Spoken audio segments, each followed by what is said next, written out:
आजादी के 75 वर्षों में देश के विकास रथ को गति देने में 14 बैंकों के राष्ट्रीयकरण की अहम भूमिका रही है। राष्ट्रीयकरण 19 जुलाई 1969 को हुआ था। इसका लक्ष्य आजादी के बाद भारत सरकार द्वारा अपनाए गए समाजवाद के लक्ष्यों के साथ बैंकिंग क्षेत्र को जोड़ना था। अगर भारतीय रिजर्व बैंक के आंकड़ों पर नजर डालें तो 1951 से 1967 के बीच बैंकों से मिलने वाले ऋण में कृषि क्षेत्र की कुल हिस्सेदारी 2% थी। वहीं उद्योगों की हिस्सेदारी करीब 64% थी।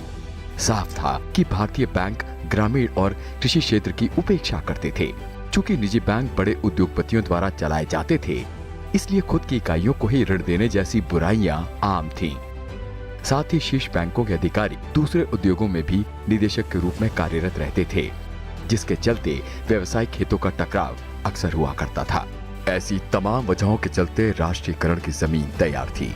तत्कालीन प्रधानमंत्री इंदिरा गांधी ने 18 जुलाई को मुख्य आर्थिक सलाहकार IG. Patel, RBI governor LK. Jha और वित्त मंत्रालय के अधिकारी आर.के. शेषाद्री की टीम को इस कानून का मसौदा तैयार करने के लिए महज 24 घंटों का वक्त दिया था। कम से कम 50 करोड़ रुपए की डिपॉजिट वाले बैंकों को राष्ट्रीयकरण के लिए मानक बनाया गया था। इस फहरिस्त में शामिल 14 बैंकों में बैंकिंग सेक्टर की कुल जमा राशि का 85% हिस्सा था। सरकार के इस कदम के दूरगामी सुखद परिणाम आज देखे जा सकते हैं।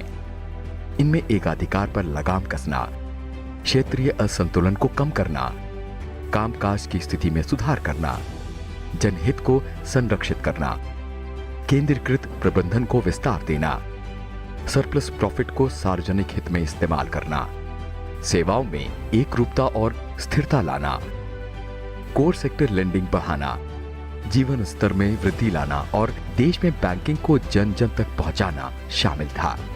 यकीनन बैंकों का राष्ट्रीयकरण देश की विकास यात्रा में अव्वल मुकाम रखता है।